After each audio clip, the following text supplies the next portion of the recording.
Moi, c'est Paul Delatour, je suis éleveur de brebis en bio, en Ariège.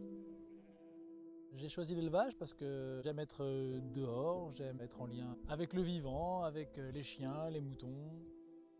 Vivre avec les saisons, avec le climat, avoir un rythme au cours de l'année qui est calqué sur celui d'évolution des bêtes, monter en montagne, suivre les troupeaux. L'élevage, c'est un bon moyen pour que je me sente à ma place dans ce monde. La tonte, c'est un moment qui a lieu une fois par an, donc c'est au printemps. C'est un moment qui est important pour les brebis parce que d'un point de vue sanitaire, on leur enlève quand même la laine qui a poussé toute l'année sur leur dos. Elles sont préparées pour monter à la montagne, pour ne pas avoir trop chaud en montagne.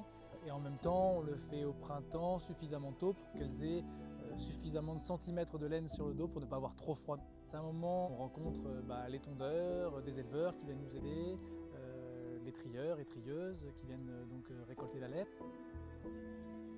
Les races locales, comme la tarasconnaise que nous élevons ici, ce sont des brebis qui sont issues d'un territoire.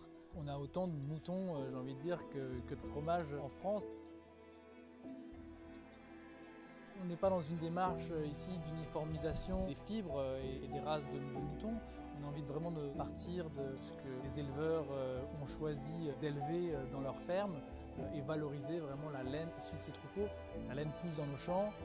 Ici en Ariège, les tarasconnaises ont une laine qui a toutes les caractéristiques requises pour faire des baskets de qualité qui soient à la fois chaudes, solides et qui peuvent répondre à une demande esthétique. Voir des baskets qui sont issues de la laine produite sur notre ferme, quelque chose qui fait sens. Si on fait ce métier, c'est pour essayer d'aboutir une démarche. La laine, c'est l'un des aspects de l'élevage de moutons. C'est vrai qu'aujourd'hui, voir cette laine-là utilisée pour réaliser des baskets, c'est une fierté.